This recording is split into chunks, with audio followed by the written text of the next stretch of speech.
Assalamualaikum anak-anak semua. Okey, sekarang kita sambung topik terakhir untuk hari ini, iaitu prinsip kedaulatan persekutuan tanah Melayu.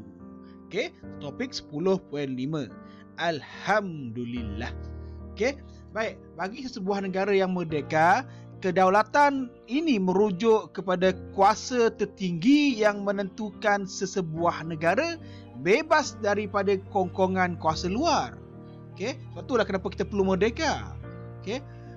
Kemudian bila sebuah negara tu mesti ada wilayah pengaruhnya, ada kerajaannya, lepas tu ada undang-undangnya, okey, ada lambangnya dan juga rakyat. Ini semua adalah menentukan aspek kedaulatan sesebuah negara, termasuk negara kita. Okey.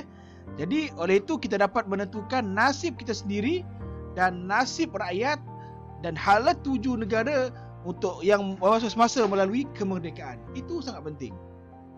Okey. Jadi selepas merdeka, Persekutuan Tanah Melayu memperoleh kedaulatan dan kekuasaan tertinggi. Kedaulatan ini membolehkan kita membuat keputusan tentang pelbagai perkara berhubung dengan pentadbiran dan politik negara. Okey.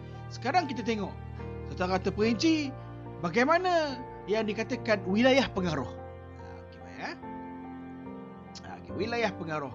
Wilayah pengaruh merujuk kepada kawasan yang mempunyai sempadan untuk membentuk Persekutuan Tanah Melayu. Ni tengok ni, hitam. Ini adalah sempadan. Okey, dalam peta memang ada benda ini. Ini adalah sempadan. Okey, dalam perlembagaan Persekutuan Tanah Melayu, PTM ni terdiri daripada Perlis, Kedah, Perak, Kelantan, Terengganu, Pahang, Selangor, Negeri Sembilan, Melaka, Johor, Pulau Pinang. Okey, itu adalah PTM 1997. Merdeka saja ini dia jumlahnya. Okey. Jadi setiap negeri yang berdaulat diketuai oleh setiap raja. Macam negeri yang ada raja macam Kedah, Perlis, Perak tu kan. Itu adalah negeri yang ada raja.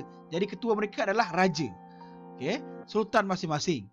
Manakala yang di-Pertuan Besar pula ataupun yang dia Pertuan Negeri, mereka ni akan menjadi ketua bagi negeri yang tiada raja seperti Pulau Pinang dan Melaka. Okey. Alhamdulillah. Baik, alhamdulillah. Jadi itu yang dimasukkan dengan wilayah pengaruh. Seterusnya kita lihat pula kerajaan. Tengok kerajaan.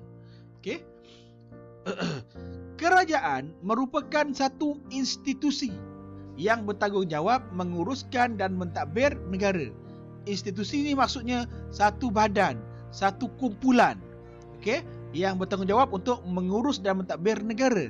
Itu dimasukkan dengan kerajaan. Okey. Kerajaan ini terbahagi kepada tiga komponen utama. Yang pertama perundangan.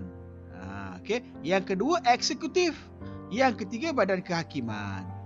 Okey, dalam amalan demokrasi ni anak-anak, okey, kuasa memerintah dipegang oleh kerajaan yang dipilih oleh rakyat melalui pilihan raya. Kita yang pilih.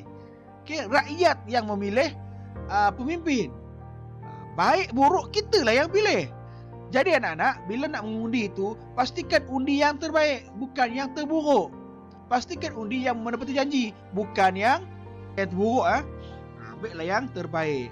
Carilah yang menepati janji, bukannya yang mencapati janji. Okey. Okey, seterusnya. Allahuakbar. Seterusnya anak-anak. Jadi conclusionnya dalam ini, rakyat kita. Okey, kitalah yang memilih mereka melalui pilihan raya. Pastikan pilihan kita tu tidak rasuah. Pastikan yang kita pilih tu telus, okey, rajin, amanah. Okey. Bukan parti amanah, amanah maksudnya amanah, betul amanah ni. Yang boleh jujurlah, percayai. Itu yang betul kita pilih. Okey. Yang betul-betul berfungsi sebagai orang yang boleh menjadi wakil kita. Okay, anak-anak semua, kamu semua anak-anak, kamu semua ini adalah generasi yang akan datang mentadbir negara. Jadi anak-anak, belajar sungguh-sungguh jadi orang yang terbaik. Okey, pastikan kamu memiliki dan belajar sifat adil dan saksama dan bijaksana. Okey, ikut amalan Rasulullah, ikut sifat pribadi Rasulullah, iaitu pertama, siddiq, dipercayai. Yang kedua, tabligh, okey, yang menyampaikan. Yang ketiga, amanah. Yang keempat, fatanah. Okey, fatanah tu apa? Bijaksana. Itulah. Okey, baik, itu kerajaan. Kita dah tengok kerajaan, kita dah tengok wilayah pengaruh. Sekarang kita tengok pula kedaulatan undang-undang. Okey, baik. Kedaulatan undang-undang bermaksud kerajaan dan rakyat keseluruhannya tertakluk di bawah undang-undang. Itu dimaksudkan dengan kedaulatan undang-undang. Maksudnya undang-undang tu berdaulat lah. Kita ni bawah undang-undang. Ikut undang-undang supaya semuanya dah ikut flow. Supaya semuanya ikut jalan yang lurus. Okey. Baik. Kedaulatan ini penting bagi memastikan keamanan negara. Okey, dapat dikekalkan demi kesejahteraan negara. Bila semua orang ikut undang-undang, maksudnya negara kita akan jadi aman sejahtera. Ini yang perlu dikekalkan. Okey. Jadi Perlembagaan Persekutuan Tanah Melayu 1957 telah menjadi asas kedaulatan negara yang merdeka dan memelihara hak rakyat. Okey, inilah dia. Inilah dia. Kutip ada dan kutip ada. Ini. Okey. Kedaulatan Perlembagaan Persekutuan mengandungi pindahan terkini Akta 2. Okey. Seterusnya kita lihat pula lambang kebangsaan, lambang negara. Kita ada jata negara. Okey. Kita dah sentuh jata negara dan negaraku ni dalam topik sebelum ini. Okey. Dalam persediaan menyambut pemasyhuran kemerdekaan. Siap-siap nyanyi lagi kan? Ini lagu negaraku. Okey, dan kita dah pun tahu maksud-maksudnya.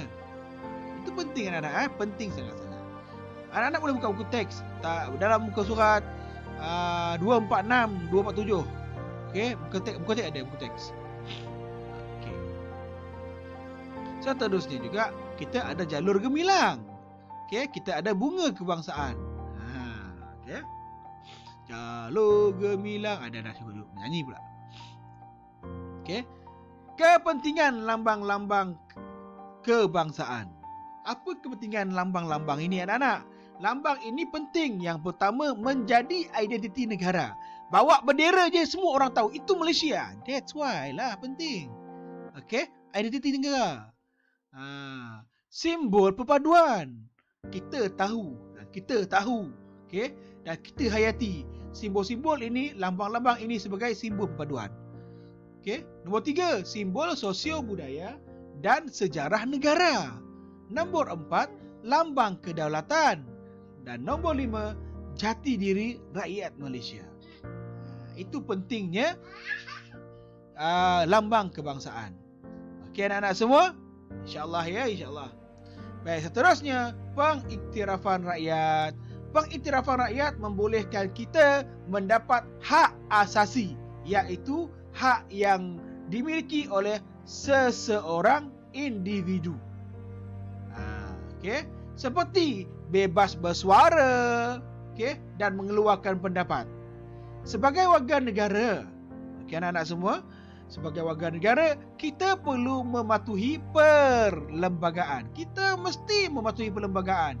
Kenapa tadi saya kata? Sebab kalau kita patuhi perlembagaan, kita akan hidup aman sejahtera. Penting perlembagaan tu, sangat penting. Seterusnya juga,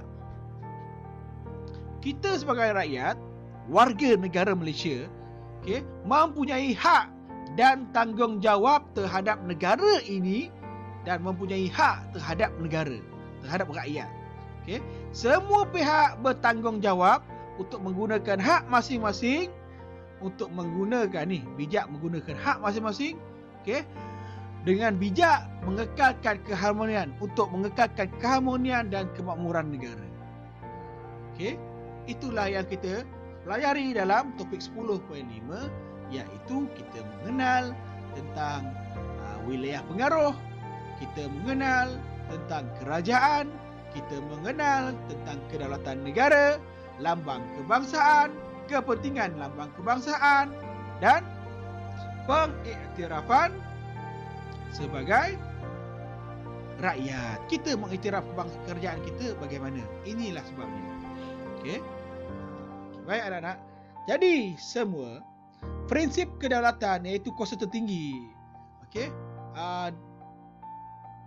Yang diperoleh melalui perjuangan, okey, yang berliku. Okey, memang berliku walaupun kerajaan Tanah Melayu ketika itu tidak berperang. Okey, semuanya kita Tanah Melayu ni dan Malaysia ni, kita selalu mengambil sikap bersederhana, bukannya radikal, bukannya kasar. So kita lebih suka kepada berbincang. Okey, kemerdekaan Tanah Melayu pun hasil daripada berbincang, berunding, bukannya berperang. Okey, jadi semua ini memang berliku anak-anak. Oleh itu, untuk memastikan kedaulatan PTM ni, kedaulatan Malaysia sekarang ini, okey, terus berdaulat dan terus kekal, okey, kita mesti hayati semuanya. Okey. Sebab apa? Kemerdekaan yang diperolehi, okey, memang wajar untuk dipertahankan dengan sepenuh jiwa raga kita, dan kemerdekaan ini berkait rapat dengan kedaulatan, menuntut kita memberikan kesetiaan yang tidak berbelah bagi kepada ibu pertiwi kita, Malaysia sekarang ini anak-anak, sekarang ini. Walaupun kita berbincang tentang PTM, tapi sekarang kita bercakap tentang Malaysia. Okey, semangat jiwa merdeka, okey, generasi lalu tu mempertahankan kedaulatan negara, kita perlu teladani, kita perlu contohi, kita perlu ikuti. Okey? Dan kita bersyukur anak, kita wajib bersyukur. Okey? Sebab kita generasi yang hanya menikmati kemerdekaan tanpa turun padang, tanpa merasai liku-liku kehidupan yang sangat perih, yang sangat sakit. Okey anak-anak semua, semoga Allah mempertahankan kemerdekaan Malaysia. Semoga kita semua terus diberi jiwa untuk mempertahankan negara kita daripada dijajah semula, dan anak-anak semua pastikan kita semua tidak dijajah walaupun dari benda yang kita tak nampak. Seperti seperti apa? Pemikiran kita. Hari-hari kita main game, kita terlupa untuk melakukan ibadah kepada Allah. Itu pun penjajahan anak-anak. Kerana duit, adik-beradik boleh bunuh-bunuhan. Kerana harta, semua orang tamakkan kuasa. Semua, okey? Kerana kekayaan, dunia pula. Okey, rakyat tergadai. Ini bahaya anak-anak.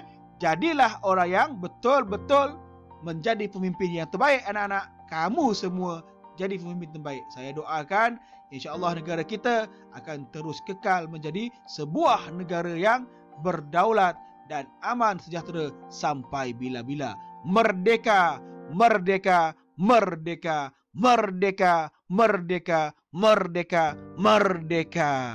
Ya anak-anak semua, Assalamualaikum warahmatullahi taala wabarakatuh. Sallu ala nabi. Allahumma salli ala sayyidina Muhammad wa ala ali sayyidina Muhammad. Selamat. Okey? Salam pada mak ayah semua. Bye bye.